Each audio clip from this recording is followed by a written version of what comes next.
Hello again, and thanks for your patience as we waited for others to join us.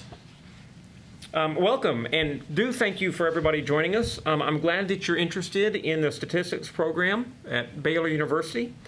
My name is Chris Rios, and I'm the Associate Dean here in the Graduate School, and I'm joined today by Dr. Jane Harville, who's professor in statistics and also the graduate program director, as well as Tasha Hendrickson, who's our admissions and recruitment director. This session is intended to be useful and hopefully practically useful to you. We have some prepared information that we want to go through, but we're also hoping to give you plenty of time to ask questions that you might have. You should see on the left part of your screen a place where you can type in questions. Feel free to type those in.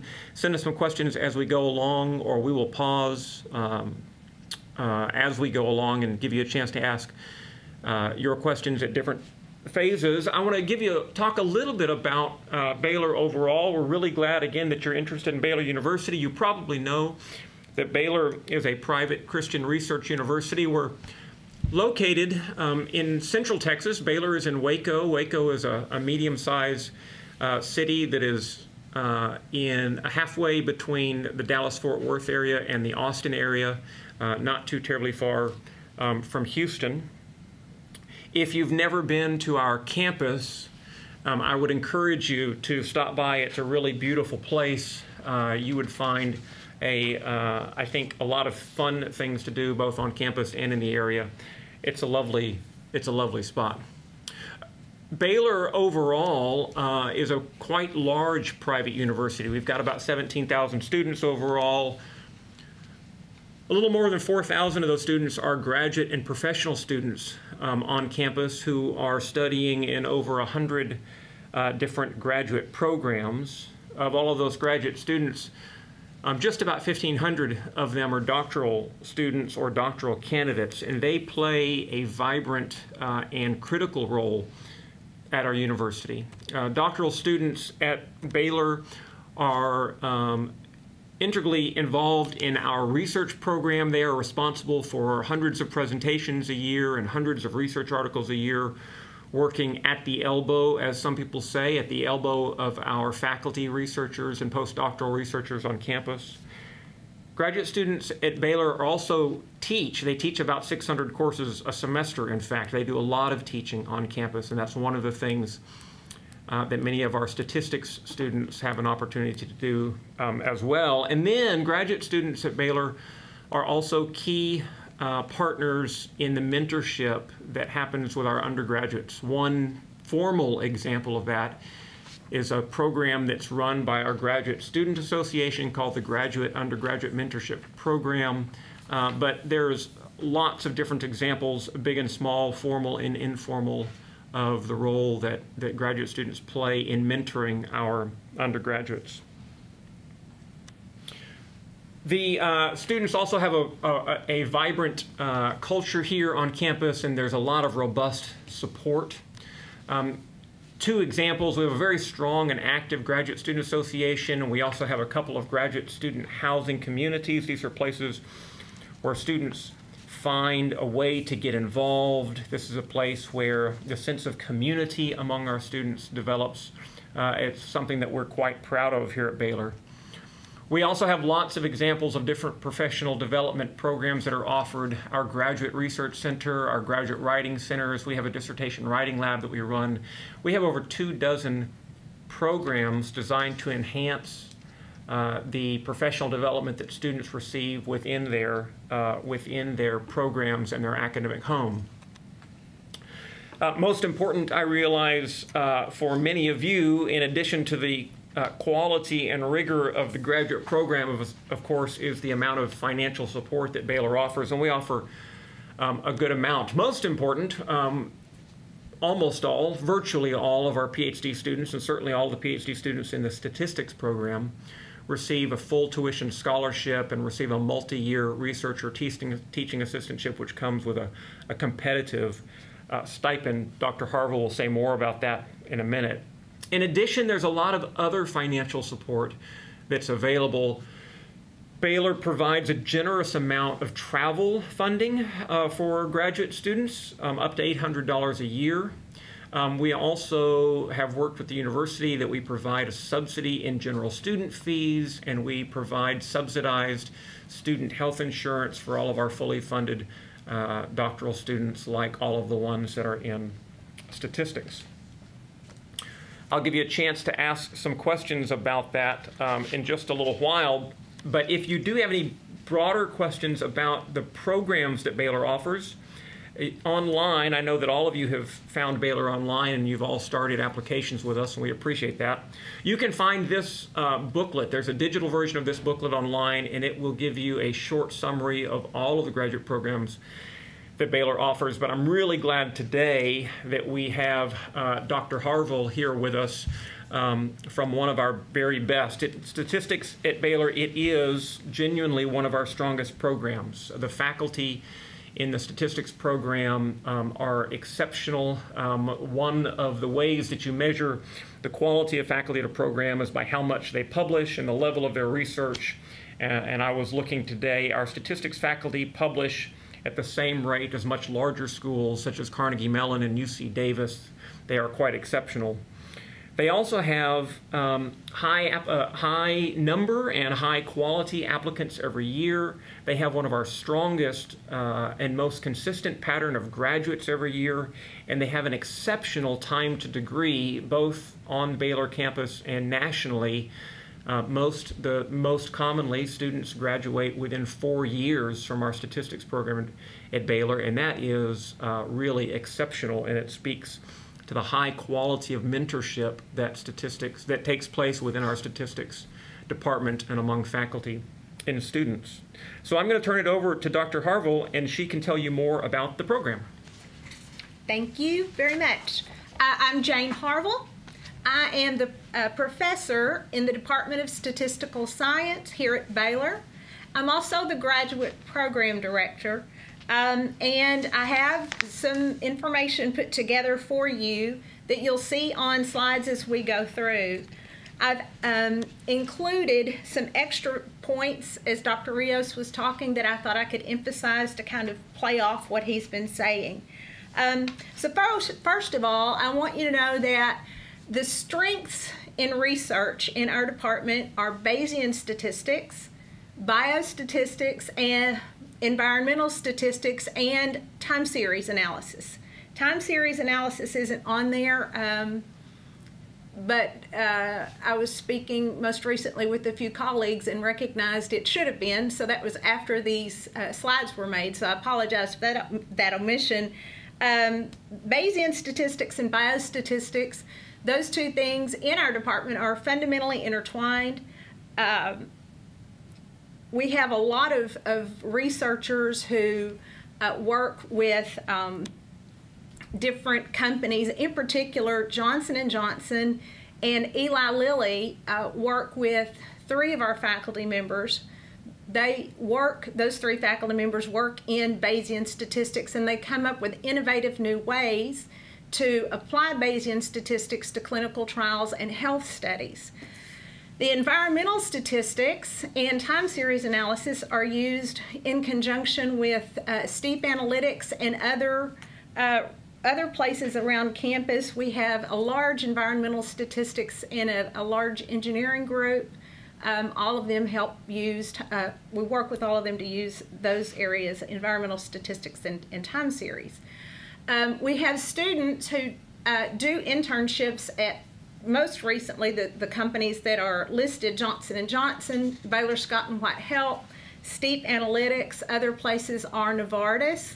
We've had a student do internships at the FDA and other places. So we keep our students not only involved in the classroom, in their academic learning, but we also do what we can to help get them out in the real world to apply their knowledge in internships. These internships typically don't start until after the end of the first year, and more commonly after the end of the second year in the program. We've alluded to how our faculty have grants and do research that's funded externally. So some of the places that have funded the work, as I previously mentioned, are Eli Lilly, Baylor Scott and White, and we have 3 different faculty members who within the last 2 to 4 years have received funding from the National Science Foundation for their work. When you get to about your 3rd year in our program and you've finished all of your major coursework, the most competitive students are often invited by these faculty members with these research grants to participate in that funded research. So if that's an interest you have, there are certainly multiple opportunities to do that. Dr. Rios mentioned earlier that the graduate school provides a good amount of support for graduate students to travel to different conferences and present their research. Our department supplements that travel, and so students who have started to work on their dissertation and have enough research completed that they can go present that research in a conference, they're not only supported to travel to those conferences by the graduate school, but our department also encourages that graduate student travel and research what's the word? Dissemination. Dissemination. I lost my word. I'm sorry. Some of our students have gone to the national conference that are called the Joint Statistical Meetings. Those are co-hosted by the American Statistical Association. Our students have gone to the Southern Regional Council on Statistics Summer Research Conference and presented there. Other students have gone to the joint mathematics meeting. So we have students that are quite active in traveling and giving presentations, and some even visit surrounding universities and present their research at colloquium.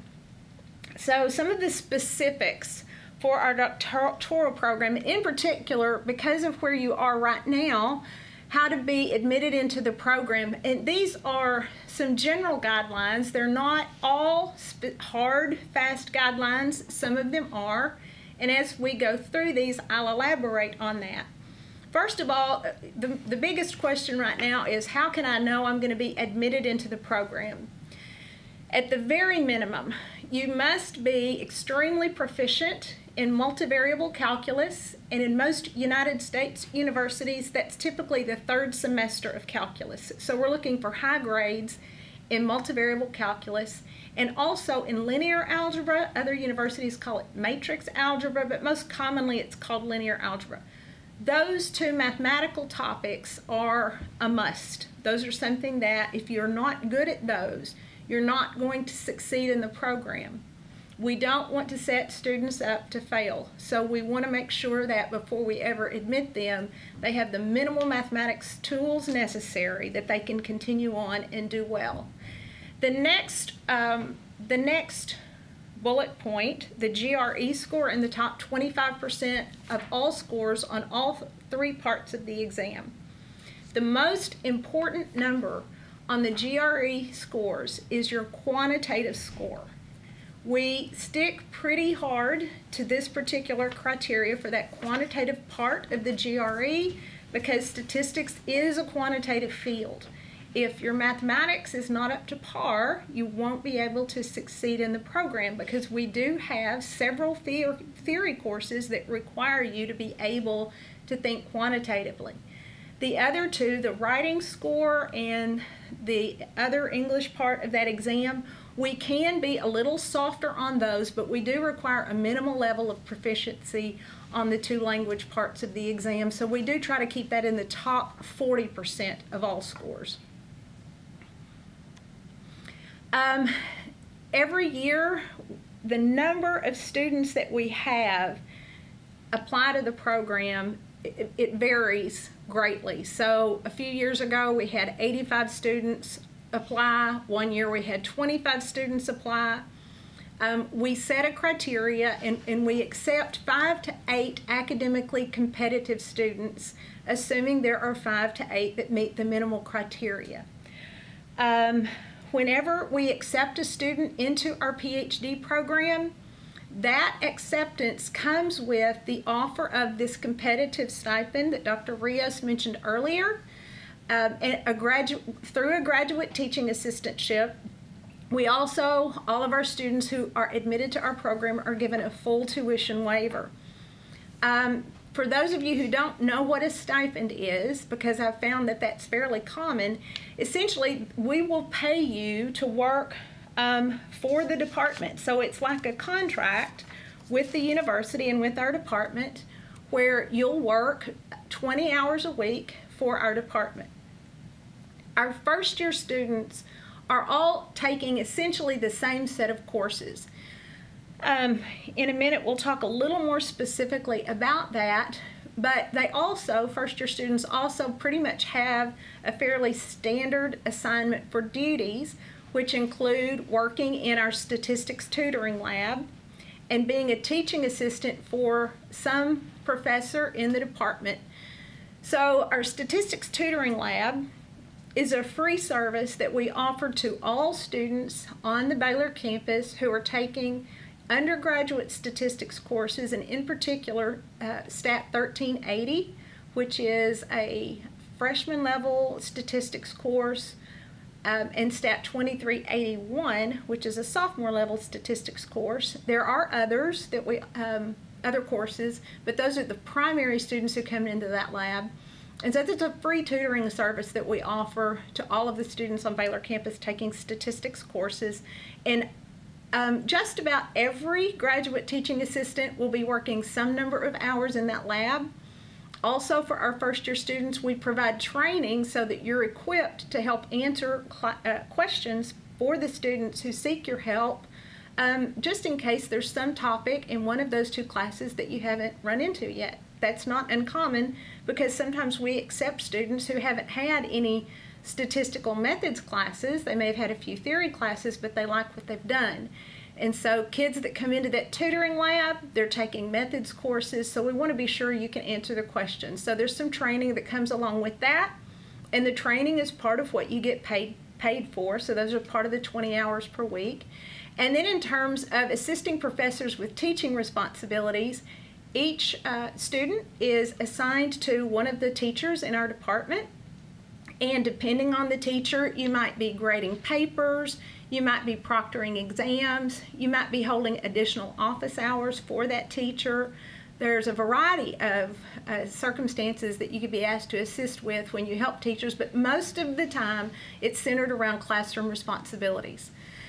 When you get to your second year and beyond, depending upon how many graduate credit hours you've already accumulated, you may find yourself teaching a class. If you do teach a class, that would be Stat 1380. Stat 1380 is a coordinated course, and so you'll have weekly meetings with Dr. Amy Maddox, who coordinates that class, and she helps make sure everyone is on the same pace, that all of the classes are at about the equal level of difficulty. And she proofreads tests, but you are listed as a teacher of record, so that actually counts as official teaching experience at the university level, which is a really valuable asset to have when you're building a vita and you're out looking for a job. We have a statistical consulting center or statistical consulting service. Students who are especially strong in methods are often asked to help with that consulting center. That consulting center services the entire university, and we help other faculty in their research projects. We help some graduate students with analysis of their data for dissertations, and people come to that consulting center from biology, from chemistry, from geology, from sociology, all over the campus. So you get a really broad exposure to a large variety of really interesting problems.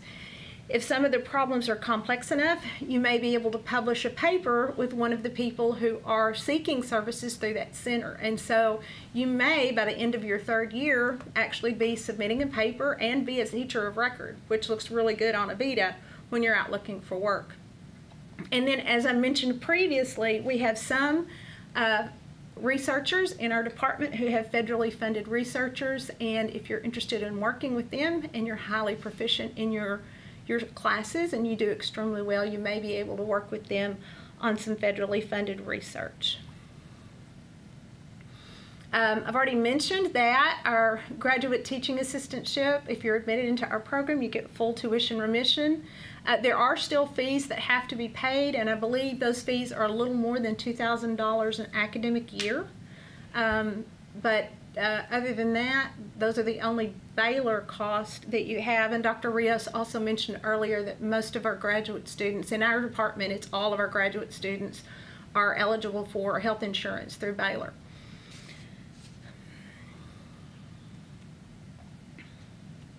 Okay, so let's say that you're accepted and you come to Baylor.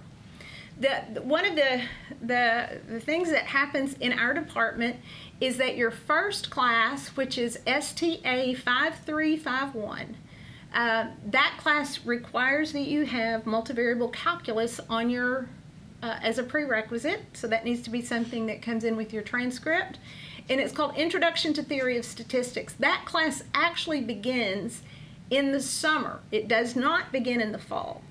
And so because of that, once we send out admission decisions, we will request that you let us know by March 15th whether or not you can be here, because our classes start about six weeks earlier than a traditional program.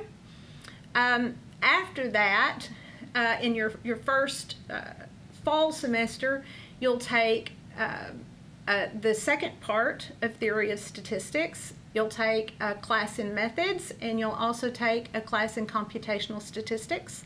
And then along with your cohort in the spring, you'll take the second semester of all three of those classes.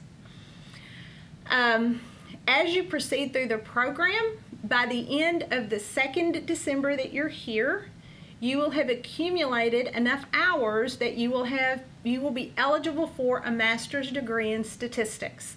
The only other thing that you need to do during that same semester is to take an oral exam over the first year's courses, and if you pass that oral exam, you can graduate in that December with your Master of Science in Statistics.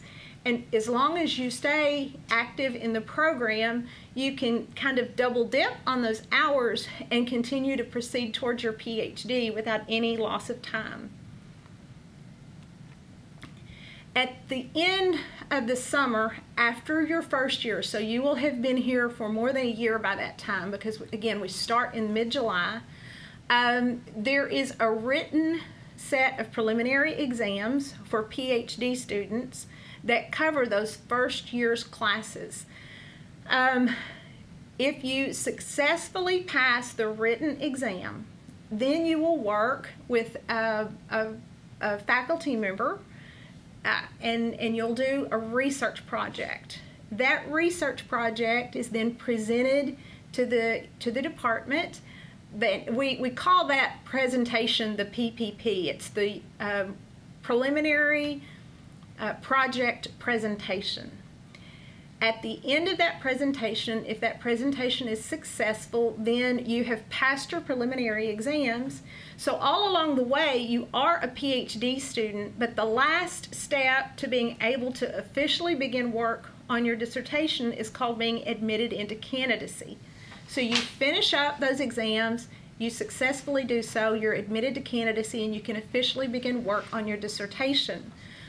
When we start trying to decide how to assign students to advisor, that's to work on that PPP, that's not something that you're out of the loop on. In fact, you're fundamentally involved in saying, this is the area that I really liked, these are the classes that I really liked, I really got along well with this professor, I think the two of us would work well together.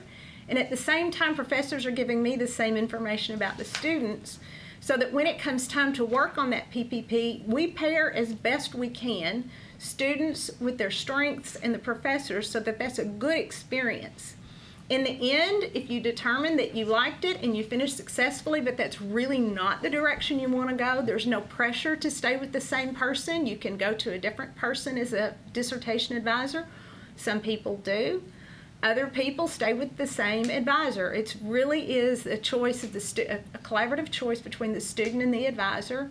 And very often, this PPP ends up being one of the first early chapters in a dissertation. So even though you're not admitted to candidacy, you are already in your second year working towards finishing or writing your dissertation. That's one of the reasons we're able to get students out within 4 to 5 years, because we start students early working on dissertations with advisors. Beginning in the fall of this upcoming year, we're going to have concentrations in either biostatistics or in data science. Some students will be able to achieve both concentrations. For those concentrations, you'll take specific sets of classes, and that just is a way of recognizing that you have a specific expertise in one of these two areas. Okay, so some of the distinctives here at Baylor, and before I get into some of the rest of the points on the slide, I think one more thing I want to say, that while you're here, we have a really congenial group of graduate students. Right now we have around 30 who are here on campus. We have more than that still in the program. Some of them are doing internships. Some of them are just about finished or finished their dissertation and have defended and have jobs. But most of our students remain here on campus until it's time that they agree with their advisor. It's time that they're ready to launch and go get a job.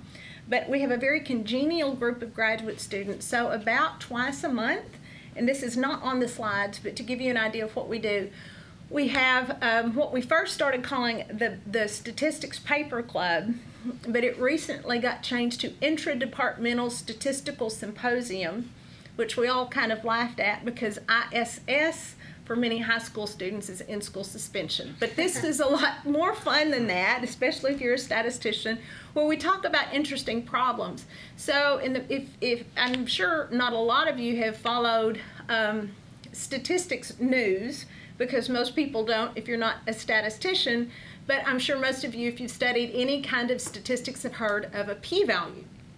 Well, p-values actually have come under a lot of fire in the last 4 to 5 years. And so some of our statistical symposiums are on how to address those and why those things have happened, why there's so much controversy around p-values.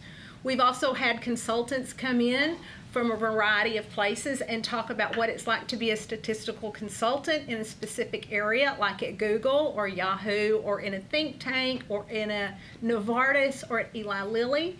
Some of our students talk about, sometimes there'll be a round table where a traditional statistical method is put forth, like the bootstrap, and students get to talk about the origins of a method that's now very commonly used. So that Interdepartmental Statistical Symposium also comes with pizza, so everybody gets fed and some dessert, and it's a very popular thing. It's about once or twice a month. So students do that, and faculty also will come in and present their research so that students can see. If you haven't had a teacher in a class yet, but you're curious as to what they study, faculty will come in and give a 45-minute presentation and then discuss with students various topics that they could study.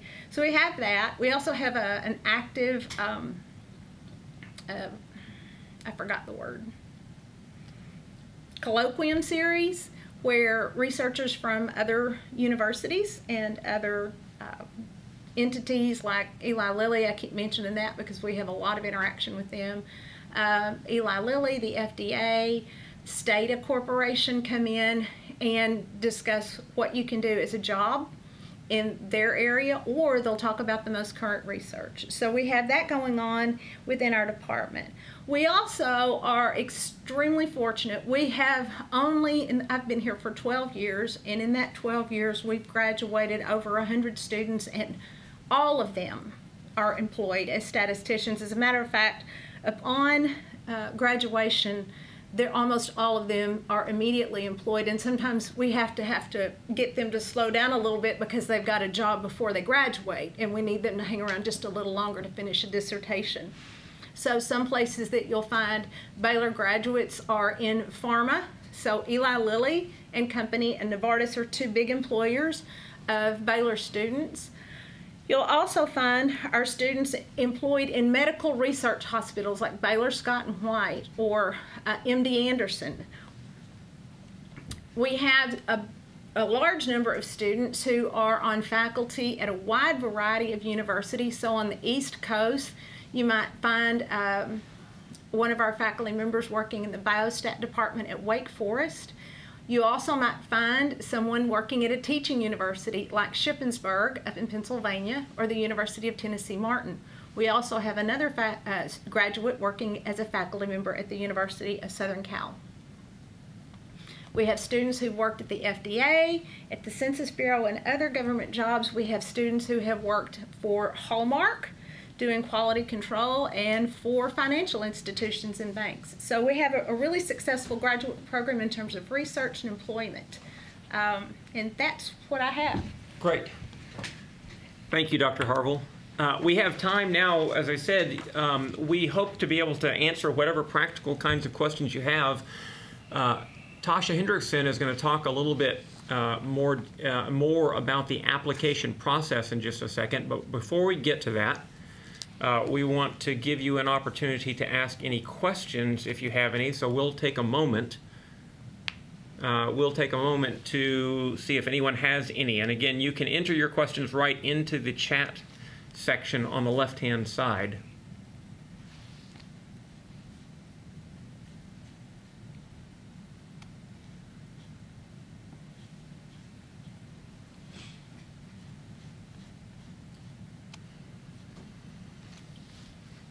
And if questions come up as we continue going through here, please feel free to go ahead and type them in. We will answer them as they come. But now I'm happy to turn things over to Ms. Tasha Hendrickson as she talks a little bit more about the application process. Great. Thank you, Dr. Rios. Again, my name is Tasha Hendrickson. I am the Admissions and Recruitment Director here at Baylor Graduate School.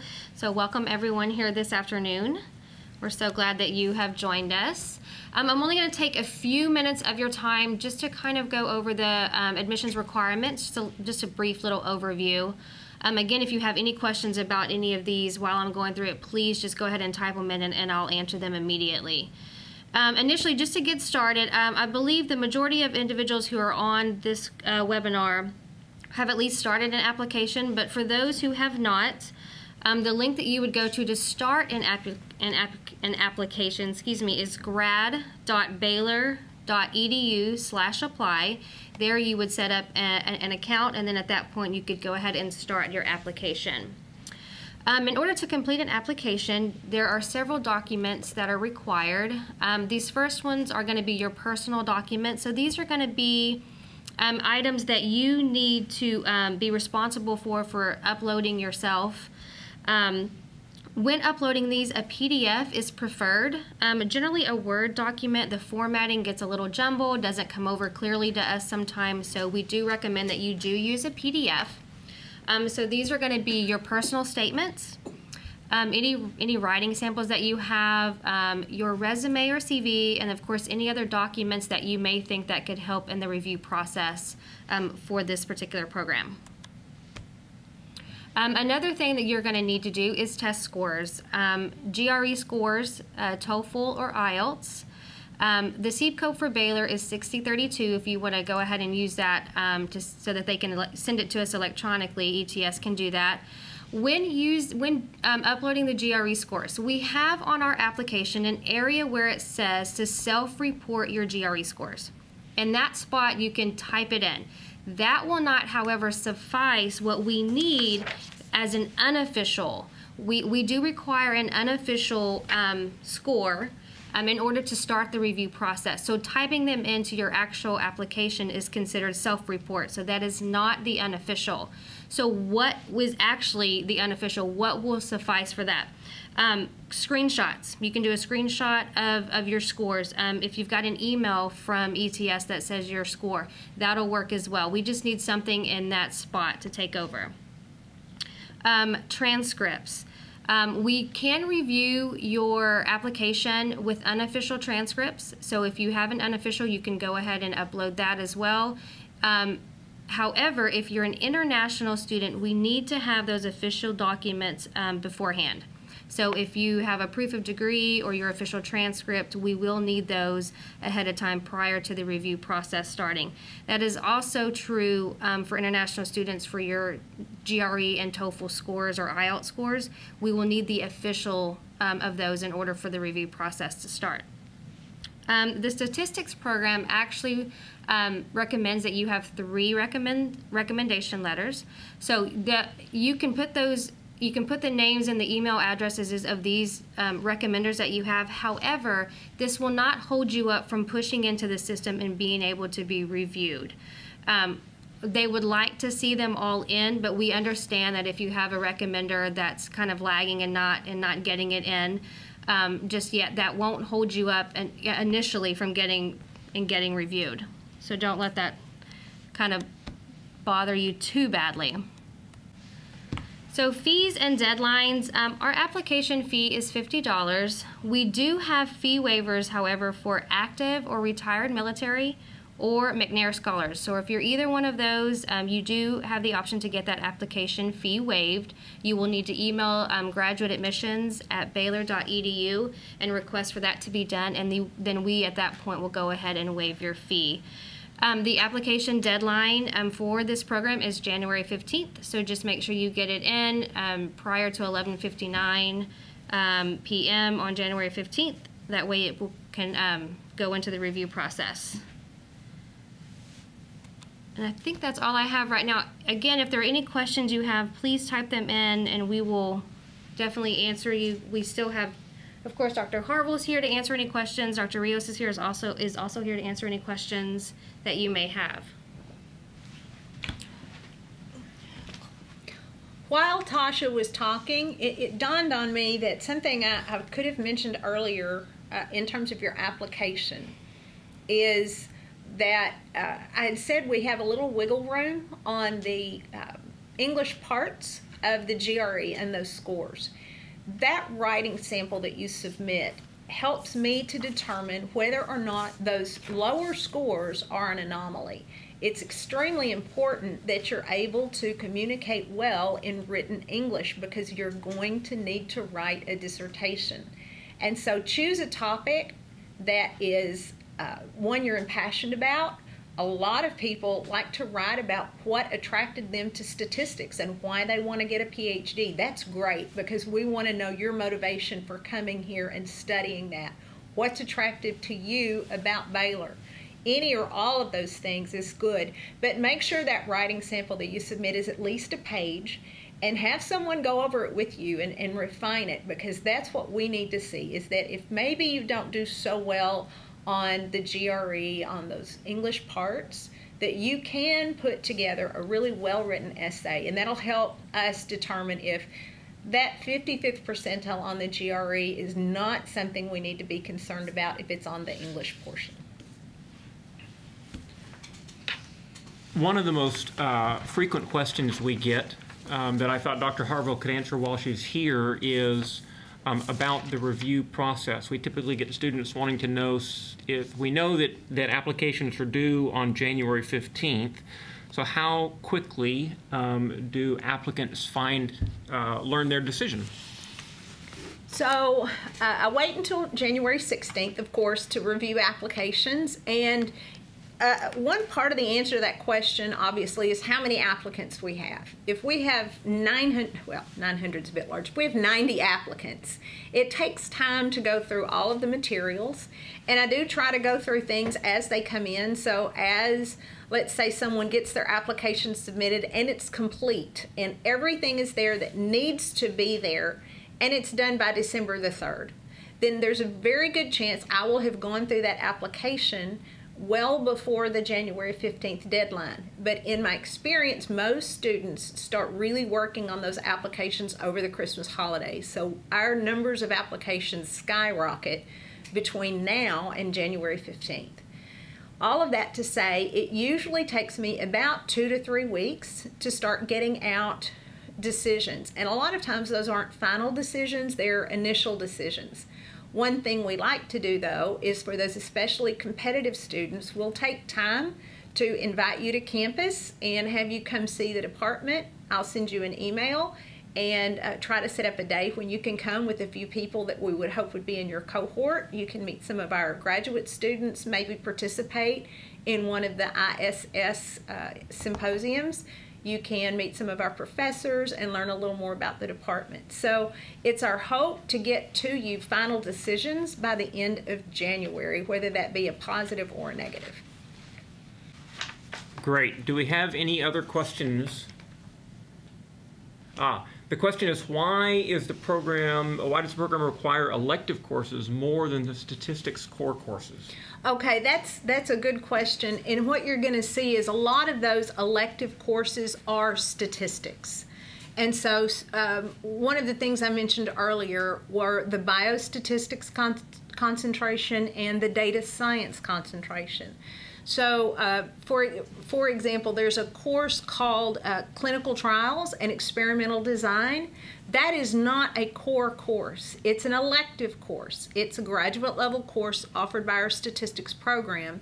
That course will count toward the biostatistics concentration, and it will count toward your degree, but it's not part of the core curriculum. So the faculty determined that there was a set of courses that, regardless of what area you choose to pursue, what specialty you choose to pursue within statistics, there are a set of courses everyone needs to take. For example, the first two methods courses, all of the courses in your first year, which total up to about 21 hours, all of those courses are required courses. Starting fall of 2020, another course that's required is time series analysis. Excuse me. So there are a lot of courses that are required because everyone who has a PhD in statistics needs to see that. But statistics has a lot of subspecialties. Again, we've mentioned two already, biostatistics and data science. But there are also Bayesian statistics. So there are two classes in Bayesian statistics everyone's required to take. There's a class in linear models that everyone's required to take. Beyond that, you can get more specialized. And so it's those elective courses that allow you to specialize so that you can actively pursue a PhD in a very specific area of statistics. Did that answer your question? Very good, thank you. You're welcome. Any other questions? It says, you mentioned that it's common to have an internship in the summer after the second year in the program. What are common things to do in the summer after the first year? Okay, most of our students are preparing for those preliminary exams. So to be very honest, they're taking one class that's one of those required courses that we were just talking about, multivariate statistical analysis. They're also studying for those preliminary exams. So those preliminary exams, the written part will be offered just before you start classes in the fall of your second year. So the first summer you're here, it's the theory of stat class, and then you have the 9 + 9 hours, and then you have multivariate. That summer when you're taking multivariate, you're also studying for those prelim exams. You are offered a stipend, so you're not asked to, you'll have some work to do, but it's light work so that you can really focus on those exams and doing what you need to do. Did that help? Good. You're welcome. Well, if there are other questions that come up, you have Dr. Harville's contact information if you have specific questions about the program or about the application requirements. She would be very pleased to hear out with you. Well, we do have another question. Hang on just 1 second. It says, is 9 hours of dissertation, will there be enough for research? Because when you're looking at the research schools programs, they require a lot of dissertation. Okay, that's a good question. Here at Baylor, we do dissertation hours a little differently than we do at other universities. So to give you an idea of my background, I've been affiliated with PhD granting institutions at Arkansas State University, in Bowling Green, Ohio, Bowling Green State University, at Texas A&M, and in Mississippi State University, and then here at Baylor. So I have a pretty wide range of experience. I also worked for a little while at Stanford University out in California. And typically what these other programs do is they have you work for 3 dissertation hours each semester. Some of them will have you work 4.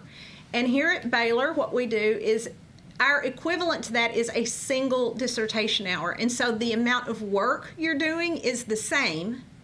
So if you're working on a dissertation and that's all you're doing, you're not taking any more classes, you're only working on that dissertation and you're doing your assistantship, instead of registering for 3 dissertation hours, you would register for only 1. So the amount of work is the same, but it makes, because of the number associated with that, it looks as if the amount of work is less. It's really not. It's just the number of hours. Now, the bright side of that is that you pay less tuition and fees. So there's a practical side. Does that answer your question? Good. Yes. Other questions? Because paying less in fees is always good. The tuition is covered, but paying less yeah, in that's fees true. I should have thought of that. The tuition is covered. The tuition's already covered, but the fees, yeah, the fees are based on tuition, so it reduces fees. Well, as I was saying, if you have another question, feel free to type it in now. But if not, if you'd like to reach out to Dr. Harville about any of questions specifically about the program, I know that she would be eager to hear from you. If you have questions about the application process, or if you run into any problems or obstacles as you're trying to complete your application, please don't hesitate to contact us in the graduate school.